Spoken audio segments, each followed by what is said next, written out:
Hello विद्यार्थीगण, प्रयास academy के online platform पे आपका स्वागत है। हम लोग हिंदी के पहले टॉपिक पर चर्चा करने वाले हैं, हिंदी का इतिहास। हिंदी की उत्पत्ति कैसे हुई, हिंदी की शुरुआत कैसे हुई, क्या हुआ, कैसे हिंदी को हम लोगों ने जाना। इतिहास में आपने जाना होगा कि जो हिंदी शब्द की उत्पत्ति है ये कैसे हुई है, हिंदी शब्द कैसे बना, हिंदी बोलने वाले लोग जो थे वो कहाँ से आए थे, इन सारे पहलुओं पर हम लोग चर्चाएं करने वाले हैं। जैसे आप देखते हैं कि हिंदी शब्द आपका फारसी भाषा का शब्द है, फारसी भाषा का शब्द है। मतलब ये हिंदी जो है ये आया कहाँ से है, फारसी भाषा का शब्द हिंदी है। हिंदी शब्द किसके नाम पर पड़ा, हिंदी की आदि जननी कौन है, इन पर हम लोग कहीं ना कहीं अभी चर्चा करने वाले हैं। तो पहले तो हम लोग कुछ इतिहास की बात कर लेते हैं कि हिंदी की उत्पत्ति कैसे होती है। भारत में सबसे बड़ा भाषा परिवार कौन सा है, ये भाषा परिवार के लोग जो थे ये कहाँ से आए थे। तो इतिहास आपने देखा होगा, तो इतिहास में आपने जाना था कि कुछ मध्य एशिया के निवासी जो थे, कुछ लोग जो ये मध्य एशिया है, इस मध्य एशिया के रहने वाले कुछ लोग जो थे वो चलकर यहाँ पर आए। ये सप्त सैंधव प्रदेश है और यहाँ पर आकर ठहरे और फिर आकर के एक शाखा उनकी यहाँ पे आ गई और दूसरी शाखा आपकी ईरान चली गई। तो जो ये व्यक्ति मध्य एशिया से चलकर आए थे इनको हम लोगों ने नाम दिया था आर्य, इनको हम लोगों ने नाम दिया था आर्य। यही आर्य जो थे जो इस सप्त सैंधव क्षेत्र से पंजाब होते हुए भारत में प्रवेश कर गए, यही व्यक्ति भारतीय आर्य कहलाए, यही व्यक्ति भारतीय आर्य कहलाए। हमारा भारत सिंधु नदी के किनारे है, तो सप्त सैंधव प्रदेश में आकर के बसे थे। ये वही क्षेत्र है जहां पर आकर के 7 नदियों का कहीं ना कहीं आपको पूरा विस्तार क्षेत्र देखने को मिलता है। इसी क्षेत्र में आकर जो आर्य बसे थे, मध्य एशिया के निवासी थे, यही व्यक्ति जब भारत में प्रवेश करते हैं इनको भारतीय आर्य, और इनकी एक शाखा जो ईरान इराक चली गई इनको हम लोग ईरानी आर्य कह करके संबोधित करते हैं। ऐतिहासिक आधार है, फारसी भाषा से हिंदी की उत्पत्ति हुई है। और हिंदी क्या है, कैसे बनी, हिंदी की आदि जननी कौन है। तो हिंदी की आदि जननी जो है वो इन्हीं आर्यों द्वारा तैयार करी। ये आर्य जो आए थे इन्होंने आकर के भारूपीय भाषा परिवार का विकास किया, द्रविड़ भाषा परिवार का विकास किया, ऑस्ट्रिक भाषा परिवार का विकास किया और चीनी तिब्बती भाषा परिवार का विकास किया। सबसे बड़ा जो भाषा परिवार देखने को मिलेगा वो हमें मिलेगा भारतीय आर्य भाषा परिवार। जैसे हम लोग बात करेंगे कि हिंदी जो है हमारी, हिंदी का विकास कैसे हुआ, इन पर हम लोग कहीं ना कहीं बात करने वाले हैं। हमने बात की थी हिंदी का विकास क्रम जो है ये भारूपीय आर्य भाषा परिवार के आगमन से माना जाता है। हिंदी शब्द की उत्पत्ति जो है फारसी भाषा के शब्द से हुई है। तो अभी हम लोग जब बात कर रहे थे तो सबसे पहले आपने देखा था सबसे बड़ा भाषा परिवार जो था हमारा वो कौन सा था, भारूपीय आर्य भाषा परिवार। भारूपीय आर्य भाषा परिवार, ये आर्य वही है जो मध्य एशिया से चल करके भारत में प्रवेश कर गए थे, और ये आर्य वही है जो आपके ईरान इराक तक फैल गए थे। जब आप इतिहास पढ़ते हैं तो आप देखते हैं कि ऐतिहासिक धार्मिक ग्रंथ और ऋग्वेद के समान कहीं ना कहीं चीज़ों का वर्णन किया गया है, एक जैसी चीज़ों का वर्णन किया गया है। जैसे सूर्य भगवान की पूजा ऋग्वेद में वर्णित की गई है, ऐसी सूर्य भगवान की पूजा का वर्णन आपके ईरानी ग्रंथ जिंद अवस्था में भी की गई है। तो हम लोग देखेंगे कि जो व्यक्ति आए हैं ये आर्य जो भारत में आ गए इनको हमने भारतीय आर्य कह दिया, और जो ईरान चले गए उनको हमने ईरानी आर्य कहकर संबोधित कर दिया। अर्थात भारत में भाषा का विकास जो हुआ है ये भारूपीय आर्य भाषा परिवार, द्रविड़ आर्य भाषा परिवार और ऑस्ट्रिक आर्य भाषा परिवार और चीनी तिब्बती आर्य भाषा परिवार से माना जाता है। अगर देखेंगे तो इनके कालक्रम को देखेंगे तो हिंदी का विकास जो होता है, अगर देखें हम लोग हिंदी का विकास जो होता है, एक सबसे पहले हम लोगों ने बात की थी प्राचीन हिंदी, फिर मध्यकालीन हिंदी,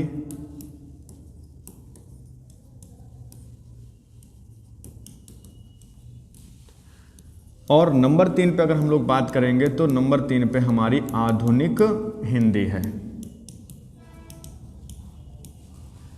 प्राचीन हिंदी में आप देखेंगे 2 भाषाओं का विकास होता हुआ दिखाई देगा। मध्यकालीन हिंदी में आप देखेंगे 4 भाषाओं का उदय होता हुआ दिखाई देगा। और आधुनिक हिंदी को जब देखेंगे तो आज के टाइम पे पुरानी हिंदी से कैसे हमारी वर्तमान हिंदी की स्थिति को हम लोगों ने देखा है, इसको हम लोग कहीं ना कहीं समझेंगे। जैसे हमने बोला हिंदी भाषा का विकास आधार जो माना जाता है, ये कैसे माना जाता है, भारूपी आर्य भाषा से शुरू करेंगे और प्राचीन हिंदी, मध्यकालीन हिंदी और आधुनिक हिंदी तक होते हुए हम लोग कहीं ना कहीं आएंगे। थोड़ी सी चर्चा कर लेते हैं कि विश्व भर में अनेक भाषाएं बोली जाती हैं। हिंदी जो है हमारी व्योगात्मक और विश्लिष्ट प्रकार की भाषा है। व्योगात्मक विश्लिष्ट प्रकार की भाषा है। समय समय पर जो व्यक्ति भारत में प्रवेश करते दिखाई दिए वो सारे व्यक्ति भारत में आए और भारत में आने के बाद में अपने यहाँ से जो भाषा लेके आए और वो हमारे भाषा में आकर उन्होंने मिलाने का कार्य किया।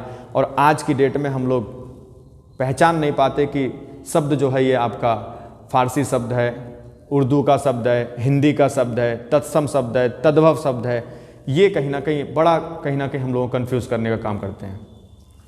तो अभी हम लोगों ने जो चीज़ें देखी हैं कि इसके विकास क्रम की बात करेंगे तो विकास क्रम में आप जब तथ्य देखेंगे यहाँ पर तो इनको कहीं ना कहीं समझने का प्रयास करना। जैसे हमने बोला हिंदी भाषा का विकास जो है ये क्या होता है। पहली बात तो भाषा क्या होती है। भाषा क्या होती है? जब हम अपने भाव को बोल करके या लिख करके व्यक्त करते हैं। भाव कैसे कि भाषा वह साधन है जिसके द्वारा मनुष्य अपने विचार भाव को भली भांति प्रकट कर सकता है, इसे हम लोग भाषा कहते हैं। और भाषा हमारी जो होती है मौखिक और लिखित 2 प्रकार से कहीं ना कहीं समझी जा सकती है। संसार में जीवित भाषाएं जो हैं जब देखेंगे तो इनकी संख्या 7139 है। जबकि भारत में अगर आपसे पूछेगा जीवित भाषाओं की संख्या कितनी है तो भारत में जीवित भाषाएं जो आज की डेट में देखेंगे तो 450 भारत की जीवित भाषाएं हैं। भारतीय संविधान में कुल मान्यता प्राप्त भाषाएं कितनी हैं? 22 भाषाएं हैं। हमारे भारतीय संविधान में मान्यता प्राप्त भाषाएं हैं 22। और भाषा मान्यता प्राप्त कैसे होती है? संविधान में जिसको स्थान दे दिया जाए वो मान्यता प्राप्त भाषा होती है। बोली क्या होती है? भाषा क्या होती है? भाषा हम किसे कह सकते हैं? एक क्षेत्रीय आधार पर बोली जाने वाली, सीमित क्षेत्र में बोली जाने वाली जो भाषा होती है उसको हम बोली कह देते हैं। भाषा क्या होती है? जो किसी भी धार्मिक या साहित्यिक आधार की रचना किसी भाषा में कर दी जाती है उसको हम लोग भाषा के रूप में परिवर्तित कर देते हैं। या फिर हम कहें कि विशाल का विस्तृत क्षेत्र में बोली जाने वाली जो होती है वो हमारी भाषा होती है। लेकिन संविधान में जिन भाषाओं को मान्यता दी जाएगी उन्हीं को हम लोग मान्यता प्राप्त भाषाएं कहेंगे। भाषा का मूल जो स्वरूप होता है ये मौखिक ध्वनि कंठ में उच्चारण से होता है। आपने देखा होगा हर 50-60 किलोमीटर के दायरे में भाषा का परिवर्तन हो जाता है। 50 किलोमीटर आप जिस भी दिशा में जाएंगे आपको भाषा परिवर्तित मिलेगी। भाषा कंठ को भी प्रभावित करती है, भाषा क्षेत्र में रहने वाले आधार से भी प्रभावित होती है। तो आप देखेंगे कि एक क्षेत्रीय आधार पर जो लोग निवास करते हैं, जहाँ की जलवायु जैसी होती भाषा भी वहाँ की वैसी परिवर्तित होती हुई दिखाई देगी। अर्थात जहाँ की रूपरेखा अगर आपको बहुत विचित्र प्रकार की दिखाई देगी तो वहाँ की भाषा भी आपको कहीं ना कहीं थोड़ी सी परिवर्तित दिखाई देगी। तो सीधा सा हम लोगों ने जो माध्यम माना था कि भाषा का विकास जो होता है वो कितने चरणों में होता है, तो हम लोग भाषा का विकास जो करेंगे वो कितने चरणों में करेंगे? 3 चरणों में भाषा का विकास करेंगे। पहले चरण में जब भाषा का विकास होगा तो पहले चरण में भाषा का विकास जो होगा वो क्या होती है? बोली होती है। दूसरे कहीं ना कहीं इस भाषा को देखेंगे कि पहले चरण में क्या है, तो पहले चरण में आपकी बोली होती है। दूसरे चरण में आपका क्या होता है? विभाषा या उपभाषा होती है। और तीसरे चरण में एक मानक भाषा होती है। कहने का मतलब इसका स्वरूप बहुत कम होता है, इसका स्वरूप इससे बड़ा होता है, इसका स्वरूप सबसे अधिक विस्तृत होता है। जिसका स्वरूप सबसे अधिक विस्तृत होता है वही हमारी क्या होती है? एक मानक भाषा होती है। मानक भाषा अर्थात आपने देखा होगा कि जिसको कहीं ना कहीं सर्व समाज द्वारा मान्यता दे दी जाती है वो हमारी एक प्रकार से मानक भाषा मानी जाती है। एक विशाल का क्षेत्र में बोली जाने वाली भाषा जो होती है इसी को हम लोग एक मानक भाषा के नाम से इसको संबोधित कर सकते हैं। विश्व भर की जब हम लोग बात करेंगे, संपूर्ण विश्व में जो बोलियां बोली जाती हैं और जब भाषाएं बोली जाती हैं, तो इन भाषाओं में हिंदी का कौन सा स्थान आता है? तो विश्व में हिंदी जो है हमारे तीसरे स्थान पर बोली जाती है। विश्व में हिंदी जो है हमारी तीसरे स्थान पर बोली जाती है। पहले स्थान पर हमारी मंदारिन भाषा या चीनी भाषा बोली जाती है। यही विश्व की मातृभाषा है, ये विश्व की मातृभाषा है। अगर आपसे पूछेगा विश्व की मातृभाषा जो है वो कौन सी है, तो विश्व की मातृभाषा जो है सर्वाधिक क्षेत्र में बोली जाने वाली भाषा जो है हमारी कौन सी? मंदारिन भाषा है। इसलिए मंदारिन को हम लोग बोलते हैं, विश्व की मातृभाषा बोलते हैं। दूसरे नंबर पे जो भाषा बोली जाती है वो हमारी कौन सी है? अंग्रेजी भाषा है। तीसरे नंबर पे जो भाषा बोली जा रही है हमारी हिंदी भाषा है। चौथे नंबर पे बोली जा रही स्पेनिश है। और पांचवें नंबर पे आप देखेंगे अरबी भाषा, और छठवें नंबर पे आप देखेंगे बंगाली भाषा, और सातवें नंबर पे अगर आप देखेंगे तो फ्रेंच बोली जाती है। फ्रेंच का जो स्थान आता है वो कौन से नंबर पे आता है? सातवें नंबर पे आपको देखने को मिलेगा। भाषा को हम कितने प्रकार से अभिव्यक्त कर सकते हैं या बोल सकते हैं? तो भाषा को हम लोग कहीं ना कहीं दो प्रकार से, एक तो आपका मौखिक भाषा होती है और एक आपका लिखित भाषा होता है। अगर हम लोगों ने बात की कि मौखिक भाषा क्या होती है, लिखित भाषा क्या होती है, इसको स्वरूप को अगर हम लोग जानने का प्रयास करेंगे तो इनको भी कहीं ना कहीं आपको देखना है, और देख करके हम लोग इस चीज़ को समझने का प्रयास करते हैं कि मौखिक भाषा क्या होती है। जो बोल करके व्यक्त की जाए, जो बोलकर अपने भाव को व्यक्त करने का काम करे, वो आपकी मौखिक भाषा होती है। जो लिख करके अपनी बात को बोला जाए, समझाया जाए, दूसरों तक पहुंचाया जाए, ये आपकी क्या होती है? लिख करके, जिस भाषा को लिख करके हम व्यक्त करते हैं इसको हम लोग लिखित बोलते हैं। अब एक ऐतिहासिक आधार को देखें कि किसी भाषा को पीढ़ी दर पीढ़ी किस माध्यम से पहुंचाया जा सकता है। किसी भाषा को आज की पीढ़ी और इस भाषा को आगे की पीढ़ी में कैसे हम लोग कहीं ना कहीं पहुंचाने का काम करेंगे, इसके लिए सबसे अच्छा साधन है लिखित भाषा का स्वरूप। किसी भाषा को लिख करके अगर आपने अगली पीढ़ी तक पहुंचाया तो वो आपका प्योर 100% अगली पीढ़ी तक पहुंच जाएगा। लेकिन जो मौखिक रूप से आपने बोल करके कुछ समझाने का प्रयास किया है, तो वो अगर मैं आपको 100% दूंगा तो आप अपने दिमाग में सिर्फ और सिर्फ 70-60% ही रख पाएंगे। आगे जो मेरी बात को पहुंचाएंगे तो आप 100% मेरे द्वारा बोली गई बात को 100% नहीं पहुंचा पाएंगे। आप आगे जब पहुंचाएंगे तो आप कम से कम 30% जो बात मैंने बताई थी उसको स्किप कर जाएंगे। इसका मतलब कि भाषा को पीढ़ी दर पीढ़ी पहुंचाने के लिए सबसे अच्छा माध्यम जो है वो है हमारा, किसी भाषा को लिख करके एक पीढ़ी से दूसरी पीढ़ी तक पहुंचाया जा सकता है। भारत में अगर हम लोग बात करते हैं कि भारत में कुल कितने भाषा परिवार हैं, तो भारत में आप देखेंगे 4 भाषा परिवार हैं। और 4 भाषा परिवार में जो हम लोगों ने सबसे प्रारंभ में बात की थी कि 4 भाषा परिवार में सबसे बड़ा भाषा परिवार जो है हमारा वो भारूपी आर्य भाषा परिवार है। इस भाषा को बोलने वाले लोगों की संख्या 73% है। इसके साथ साथ अगर हम लोग बात करें द्रविड़ भाषा, तो द्रविड़ भाषा को बोलने वाले लोगों की संख्या 25% है। और ऑस्ट्रिक भाषा को बोलने वाले लोगों की संख्या 1.3% है। और बचा हुआ शेष चीनी तिब्बती भाषा जिसको बोलने वालों की संख्या 0.7% है। अर्थात अगर हम लोग बात करेंगे संपूर्ण भारत में अधिकतर क्षेत्रों पर बोली जाने वाली भाषा परिवार जो रहे हैं वो हमारे भारतीय आर्य भाषा परिवार के लोग रहे हैं। दूसरे नंबर पे आपके द्रविड़ आर्य भाषा परिवार के लोग रहे हैं, और तीसरे नंबर पे आपके ऑस्ट्रिक, और चौथे नंबर पे आपके चीनी तिब्बती भाषा परिवार के लोगों ने यहां पर आकर के अपनी भाषा का विकास किया है।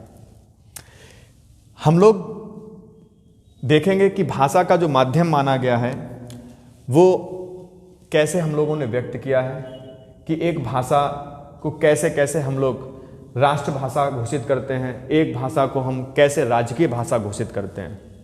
बड़ी अफसोस की बात है कि भारत की अभी कोई भी राष्ट्रभाषा नहीं है। कारण प्रारंभिक बिंदु संविधान जब बना था उसके साथ ही साथ बहुत सारे विचारक थे, बहुत सारे संविधान में प्रावधान किए गए, उनके तहत कहीं ना कहीं समय पर इसको परिवर्तित करना था। लेकिन अभी भी हम लोग कहीं ना कहीं भारत को कोई एक राष्ट्रभाषा नहीं दे पाए हैं। आज भी भारत में जब देखेंगे तो आज की डेट में भी भारत में कोई भी अपनी खुद की राष्ट्रभाषा नहीं है। आज भारत की राजभाषा है जो हिंदी हमारी है, ये हिंदी हमारे भारत की राजभाषा है।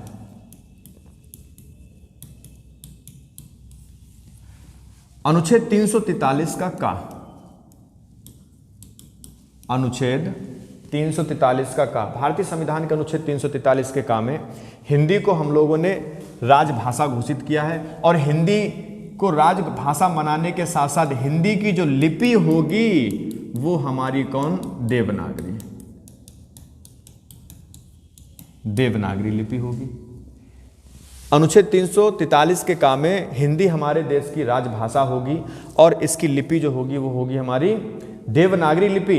इसी अनुच्छेद में बोला गया है कि देश की सरकारी भाषा जो होगी, सरकारी भाषा, तो जो सरकारी भाषा होगी वो अंग्रेजी होगी। मतलब सारे के सारे सरकारी काम जो किए जाएंगे वो अंग्रेजी भाषा में किए जाएंगे। जबकि संविधान के अनुच्छेद 120 में, जबकि संविधान के अनुच्छेद 120 की जब हम लोग बात करेंगे, आर्टिकल 120 अनुच्छेद 120 में बोला गया है कि संसद अपने कार्य को हिंदी और अंग्रेजी दोनों ही भाषा में कर सकती है। संसद के जितने भी कार्य होंगे, संसद में जो कार्य होंगे वो आपके अंग्रेजी भाषा और हिंदी भाषा दोनों में ही कहीं ना कहीं किए जा सकते हैं। अर्थात हमने बोला आपको कि अभी हमारे देश के पास कोई राष्ट्रभाषा नहीं, देश की राजकीय भाषा, राजभाषा जो है वो कौन सी है? वो हमारी यहाँ पे हिंदी है, राष्ट्रभाषा नहीं है। संपूर्ण प्रदेश के क्रम को अगर हम देखेंगे तो आप देखेंगे कि उत्तर प्रदेश में हिंदी को हम लोगों ने राजभाषा घोषित किया है, और उत्तर प्रदेश में दूसरी जो आपकी राजभाषा जो घोषित की गई है वो 1989 में उर्दू को हम लोगों ने दूसरी राजभाषा बनाया था। मध्य प्रदेश में भी हमारी हिंदी बोली जाती है, राजस्थान में भी हमारी हिंदी बोली जाती है। हिंदी के साथ साथ दूसरी जो सहयोगी भाषा के रूप में अंग्रेजी है। बिहार में हिंदी बोली जाती है और उर्दू दूसरी इसकी राजभाषा है। उत्तराखंड ये देश का पहला ऐसा राज्य, पहला राज्य जिसकी राजभाषा संस्कृत बनाएगी, पहला ऐसा राज्य। 2000 में उत्तर प्रदेश से उत्तराखंड अलग हुआ और 10 वर्ष बाद हिंदी के अलावा दूसरी उत्तराखंड की राजकीय भाषा संस्कृत बनाई गई। इसके साथ साथ हिमाचल प्रदेश दूसरा ऐसा राज्य है जिसकी राजकीय भाषा संस्कृत बनाई गई, जबकि पहली राजकीय भाषा हिंदी है। छत्तीसगढ़ में हिंदी बोली जाती है और दूसरी छत्तीसगढ़ी भाषा बोली जाती है। झारखंड में हिंदी बोली जाती है, दिल्ली में हिंदी बोली जाती है, अंग्रेजी भी कहीं ना कहीं यहाँ की राजभाषा है, और पंजाबी और उर्दू को भी बहुत ज़्यादा कहीं ना कहीं यहाँ पर चलन में प्रयोग किया जाता है। हरियाणा, पता होगा हरियाणा आपका किससे अलग हुआ है? पंजाब से हरियाणा अलग हुआ है। तो जब पंजाब से हरियाणा अलग हुआ तो पंजाबी भाषा हरियाणा में तो स्वाभाविक रूप से बोली जाएगी, लेकिन हिंदी यहाँ की राजभाषा है और सहयोगी भाषा यहाँ की अंग्रेजी है। इसके साथ साथ अगर हम लोग देखेंगे, जम्मू कश्मीर में आपकी डोंगरी है, कश्मीरी भाषा है, हिंदी भाषा है, उर्दू भाषा और अंग्रेजी भाषा का बोलबाला देखने को मिलेगा आपको। इन्हीं दोनों आधार को अगर हम लोग और देखेंगे कि गुजरात में कौन सी भाषा बोली जा रही है? गुजरात में गुजराती, गुजरात में जो भाषा बोली जा रही है वो कौन सी भाषा बोली जा रही है?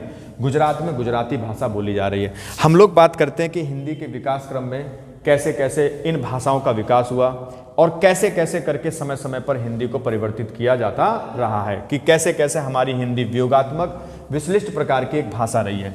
तो हिंदी का विकास जो हुआ है वो हमारा हुआ है हिंदी का विकास। ये हिंदी का अगर आप विकास देखेंगे तो हिंदी का विकास आपका वैदिक संस्कृत से माना जाता है। हिंदी का विकास जो है आपका कहाँ से हुआ है?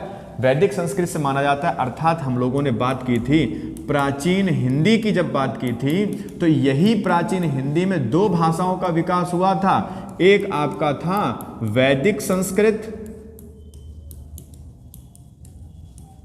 और दूसरी आपकी थी लौकिक संस्कृत। प्राचीन हिंदी में दो भाषाओं का विकास हुआ है, वैदिक संस्कृत और लौकिक संस्कृत। वैदिक संस्कृत और लौकिक संस्कृत की जब हम बात करेंगे तो यही वैदिक संस्कृत जो है आपकी, इसी वैदिक संस्कृत को हिंदी का आदि जननी कहा जाता है।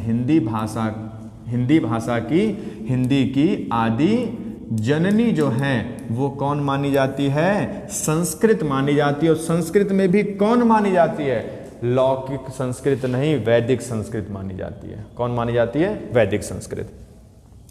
कहने के लिए दोनों भाषाओं का विकास हुआ किससे? संस्कृत भाषा से ही हुआ है। इसलिए हम लोग कह देते हैं कि हिंदी की आदि जननी जो है वो कौन है? संस्कृत है। और इस प्राचीन हिंदी में जो सबसे कठिन भाषा के रूप में प्रयोग की जाती थी वो वैदिक संस्कृत थी। और इसको सरलतम रूप बनाने का जो कार्य किया था वो किया था किसने? महर्षि पाणिनि ने।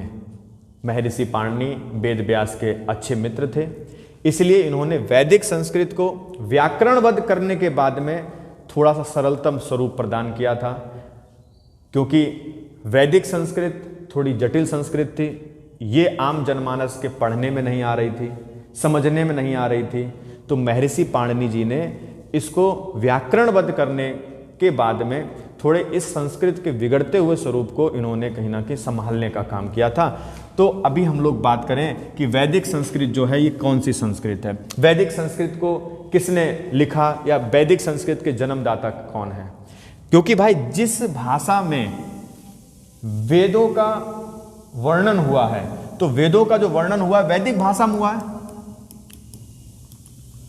वैदिक भाषा में वेदों का वर्णन हुआ है, और जो वैदिक भाषा में वेदों का वर्णन हुआ है तो इन वेदों का संकलन जो किया है वो महर्षि वेद व्यास जी ने किया है। क्योंकि महर्षि वेद व्यास जो हैं, वेद व्यास जी जो हैं, ये आपके कहीं ना कहीं वैदिक भाषा के या वैदिक संस्कृत के जन्मदाता माने जाते हैं। इनका मूल नाम कृष्णद्वैपायन था। कृष्णद्वैपायन था।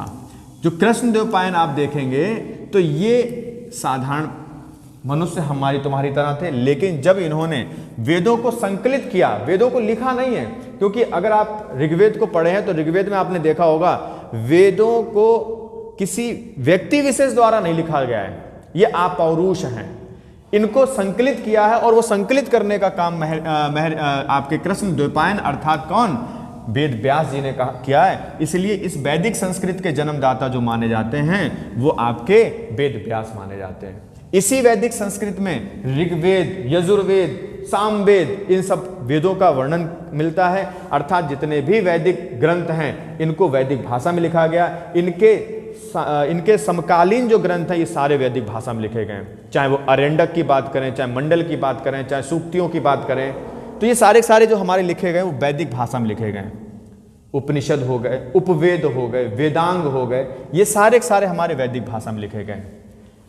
तो वैदिक संस्कृत के जन्मदाता जो माने गए हैं वो वेद व्यास जी माने गए हैं, और वेद व्यास को वैदिक संस्कृत का जन्मदाता माना जाता है। यही वैदिक संस्कृत हिंदी की आदि जननी के रूप में जानी जाती है। अर्थात इस वैदिक संस्कृत के सरलतम स्वरूप को देखें तो हमें आपको मिलेगा एक लौकिक संस्कृत, नई भाषा। क्योंकि प्राचीन हिंदी काल में दो भाषाओं का विकास हुआ है, और दो भाषाओं में आपकी एक वैदिक संस्कृत, दूसरी लौकिक संस्कृत।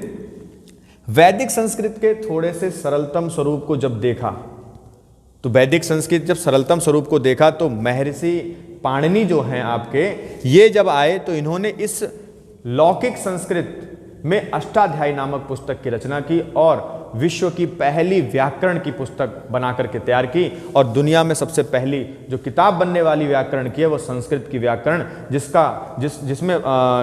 जिसमें कहीं ना कहीं एक जटिल प्रावधान को कहीं ना कहीं सरल करते हुए दिखाया। अर्थात इसको हम लोगों ने अष्टाध्यायी नाम दिया है। तो अष्टाध्यायी नामक पुस्तक जो लिखी है वो किसने लिखी है? अष्टाध्यायी नामक जो पुस्तक लिखी है ये हमारे किसने लिखी है? महर्षि पाणिनि ने लिखी है। और इसको व्याकरणबद्ध करने के बाद में लौकिक संस्कृत को इन्होंने कहीं ना कहीं प्रतिपादित किया। इसलिए लौकिक संस्कृत के जन्मदाता जो माने जाते हैं वो माने जाते हैं वेद व्यास। जब आप देखेंगे लौकिक संस्कृत, तो लौकिक संस्कृत के जन्मदाता जो माने गए हैं वो माने गए हैं महर्षि पाणिनि। और जबकि वैदिक संस्कृत की बात करें, वैदिक संस्कृत की बात करें, इसके माने गए हैं जन्मदाता वेद व्यास। अब परीक्षा में क्वेश्चन पूछता है कि ऋग्वेद की रचना किस भाषा में हुई है, तो ऋग्वेद की रचना जो हुई है वो हमारी किस भाषा में हुई, तो ऋग्वेद की रचना हमारी वैदिक संस्कृत भाषा में हुई है, वैदिक भाषा में हुई है। अगर आपसे पूछेगा रामायण किस भाषा में लिखी गई, महाभारत किस भाषा में लिखी गई, तो रामायण है, महाभारत है, ये सारी की सारी हमारी जो रामायण है, जो हमारी महाभारत है, ये सारी की सारी हमारी लौकिक संस्कृत में लिखी। लौकिक संस्कृत के जन्मदाता आपके पाणिनि और वैदिक संस्कृत के जन्मदाता आपके वेद व्यास को माना जाता है। हिंदी के कालक्रम में आगे भाषाओं का विकास हुआ। जब आगे भाषाओं का विकास हुआ तो हम आगे भाषा को देखते हैं कि किस प्रकार से हम यहाँ पर चीज़ों को देख रहे थे कि आगे जो भाषा बनेगी प्राचीन काल में दो भाषाओं का विकास हो चुका है। अब आपका आएगा मध्यकालीन हिंदी, मध्यकालीन हिंदी। तो मध्यकालीन हिंदी में आप देखेंगे यहाँ पर 4 भाषाओं का विकास होता हुआ दिखाई देता है। अर्थात अगर हम बात करें तो 4 भाषाओं के इस क्रम की जब बात करेंगे तो प्रथम प्राकृत भाषा, जिसको हम लोग पाली बोलते हैं, पाली को हम लोग प्रथम प्राकृत भाषा या पुरानी प्राकृत भाषा के नाम से जानते हैं, क्योंकि इस समय वैदिक संस्कृत, लौकिक संस्कृत का चलन चला हुआ था। और इसके बाद में महात्मा बुद्ध का जब जन्म होता है तो महात्मा बुद्ध जो हैं ये आकर के प्रथम प्राकृत भाषा को जन्म देते हैं और उसका क्या नाम रखते हैं, पाली भाषा नाम रखते हैं। अर्थात इस पाली भाषा के जो जन्मदाता हैं वो महात्मा बुद्ध माने जाते हैं। अर्थात ये पाली भाषा का विकास जो हुआ था मध्यकालीन हिंदी के समय हुआ था। नंबर 2 पे अगर हम लोग देखेंगे द्वितीय प्राकृत भाषा, द्वितीय प्राकृत भाषा, तो जो द्वितीय प्राकृत भाषा है इसी को हम लोग बोलते हैं प्राकृत भाषा, प्राकृत भाषा। तृतीय प्राकृत भाषा, जो तृतीय प्राकृत भाषा है ये आपकी अपभ्रंश भाषा है। और जो चौथे नंबर पर आपकी जो है चतुर्थ प्राकृत भाषा, प्राकृत भाषा, ये इसी का स्वरूप आपका है अवहट्ट भाषा। मध्यकालीन हिंदी के इस विकास क्रम में देखेंगे, महात्मा बुद्ध जब आएंगे तो पाली भाषा को जन्म देंगे, महावीर स्वामी आएंगे तो प्राकृत भाषा को जन्म देंगे। इसके बाद जो तृतीय आपकी प्राकृत भाषा है, इस भाषा में आपके स्वयंभू दिखाई देंगे, सरहपा दिखाई देंगे, आदि कवि आकर के इस भाषा को प्रतिपादित करने का काम करेंगे। लेकिन एक कवि आपको दिखाई देंगे जो अपभ्रंश भाषा के लिए कुछ ऐसे तथ्य बोलते हैं जिनको हिंदी के विद्वानों ने कहीं ना कहीं अपने अनुसार इसको कहीं ना कहीं लिया है। जैसे हिंदी, प्राचीन हिंदी, अभी हम लोगों ने बात की प्राचीन हिंदी, तो प्राचीन हिंदी के तथ्यों में जो सबसे पुरानी हिंदी बनेगी तो पुरानी हिंदी अपभ्रंश भाषा को, अपभ्रंश भाषा को चंद्रधर शर्मा गुलेरी ने, चंद्रधर शर्मा गुलेरी ने पुरानी हिंदी अपभ्रंश भाषा को किसने कहा है, चंद्रधर शर्मा गुलेरी ने कहा है। और उन्होंने अपना कहीं ना कहीं ये कथन कह करके स्पष्ट कर दिया है कि हिंदी जो है वास्तविक रूप से जो शुरू होती है वो आपकी कहाँ से होती है, अपभ्रंश भाषा से शुरू होती है। इसलिए कहीं ना कहीं हिंदी का आधार जो है ये अपभ्रंश से ही माना जाएगा। इसलिए हम लोग भाषा का विकास जो है ये अपभ्रंश भाषा से करेंगे कि जब भाषा का विकास जब देखेंगे तो भाषा किस भाषा से परावर्तित होगी, तो संपूर्ण रूप से आप जब देखेंगे हिंदी का विकास होगा तो हिंदी हमारी अपभ्रंश भाषा से परावर्तित भाषा के रूप में दिखाई देगी। अभी हम लोगों ने इनके क्रमों को जाना है, मध्यकालीन हिंदी में किस प्रकार से भाषा का विस्तार हुआ है। इसी के साथ साथ कहीं ना कहीं आधुनिक हिंदी की बात करते हैं, आधुनिक हिंदी की बात करते हैं। और आधुनिक हिंदी में आप देखेंगे कि जब अवहट्ट भाषा और परावर्तित होती हुई दिखाई दी तो यहाँ पर आपकी पुरानी हिंदी और आगे चल करके यही आपकी नवीन हिंदी के रूप में परावर्तित होती है और बंगला, उड़िया, असमिया के आधार पर पहचानी जाती है। भाषा के विकास क्रम की जब हम लोग बात करेंगे तो और भी इसके विश्लेषण के आधार को और समझने का प्रयास करेंगे। तो हम मिलते हैं अगली वीडियो में। बहुत बहुत धन्यवाद आपका।